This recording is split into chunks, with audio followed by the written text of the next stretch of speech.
Guys, welcome again to our channel, Maing Buntag sa Tanan. It's another day and another reflection, another sharing that we'll be having coming from our Catechism of the Catholic Church today. Okay? So another passage, another reading na punta karon and we'll try to reflect and share something about it. Okay?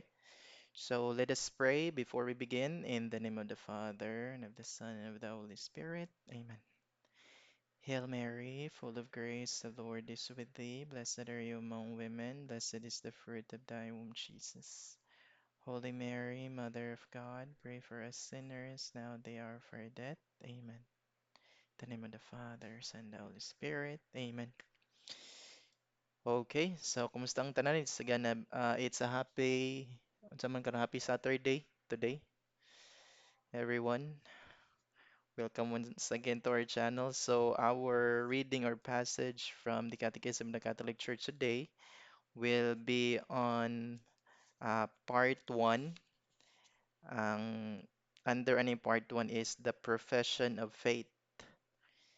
Okay, so dinito sa chapter 1, ang title niya is Man's Capacity for God. So ang atong kapasidad, our desire, longing, our search for God. So ang tao, natay ana within us, no? So continue the desire for God. The desire for God is written in the human heart. Grabe guys, no? So ang desire, ang longing, ang kagustuhan sa tao for God is already written in our heart. So I think this is very beautiful, no? Either unsa man ka nga religion, what faith you have, Christian denomination, Catholic ba ka, or atheist ba ka, as long as you have a human heart, as long as you're a human being, then it entails that you also have a desire for God, either we like it or not. No? So continue because man is created by God and for God, and God never ceases to draw man to himself. Only in God will he find the truth and happiness he never stops searching for. Gracious. Habi ka nice guys, no? So the reason that the desire for God is written in the human heart, it is because God in the first, rather man in the first place has been created by God and for God. So it means we are coming from God and we are destined to be with God. Grabe guys, no? And God never ceases to draw man to himself.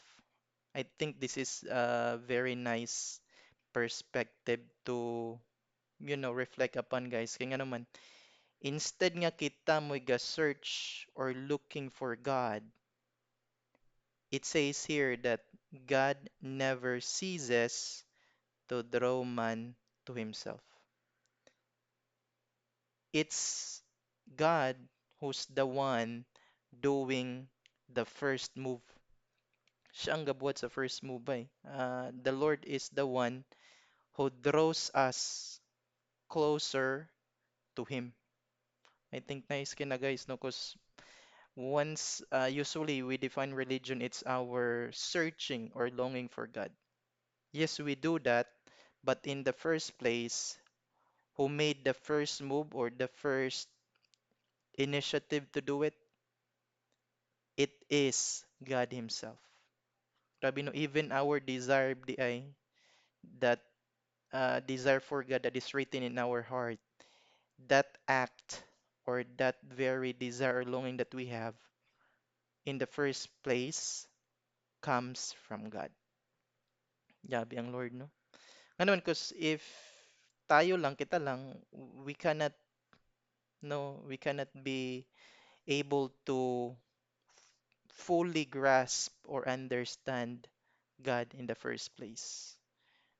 Pero si Lord, ang dawan nga nag-implant sa atong heart, Siya pod ang the first one who made the first move para we will find him, or we as human beings seek God. Okay? So continue. So only in God, nice kini nga part guys, no? Only in God, diya ra gyud sa Ginoo will we find the truth and happiness that we never stop searching for. So we all know ang greatest, desire or longing ng tao is about truth and happiness. We always want the truth, di ba guys? We don't want to be, given informations that are not tinuod in the first place. We wanted the truth, no? Because the truth, even though it hurts, it will give us happiness. Happy day ka kung binakak sa imo. Imong parents, imong partner, imong uyab, imong maestra, imong amigo. If they will lie to you, happy day ka. Dili, no? So the greatest truth and the greatest happiness that we are looking for is we can only find it in God. So next coming days, guys, dagan pa ta reflection. So subscribe for more. Thank you so much for listening and God bless.